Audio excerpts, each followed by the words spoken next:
高雄市电影馆甲高雄电影节合作，找5个高雄在地为电影扛棒的师傅来办展览，展出500架高雄有关系电影扛棒，咱们做伙来看卖。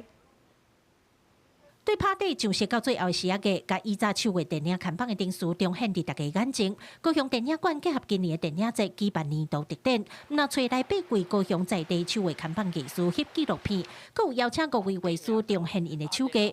然后小介手画看板的灯丝，阁要带大家来看老高雄戏院的黄金年代。开始对个许三路老师开始问，问了后伊就讲，其实阁有差不多7、8个艺术拢伫个高雄也阁有画。你也是叫因重新来个绘图，会使重新打较早迄种看棒到处戏院拢有迄种情景，重新过来复原。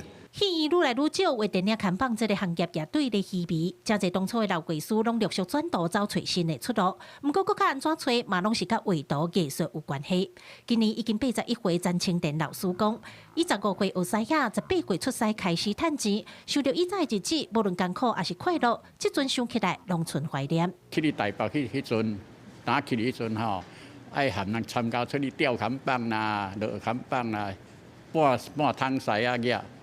哦，迄阵较忝。我当时候在当学徒的时候，上好的迄个就是讲哦，看电影免钱，那是最大的福利。我们很多人、很多戏院我们都有认识。这张手画电影看板切切起鼓，会配合电影节的活动展到月底。现场除了展示老艺术的作品以外，更有真侪甲以早戏院相关的趣味活动，民众会当做回来感受老高雄的电影黄金年代。记者柯家如、柯昭阳、高雄场报道。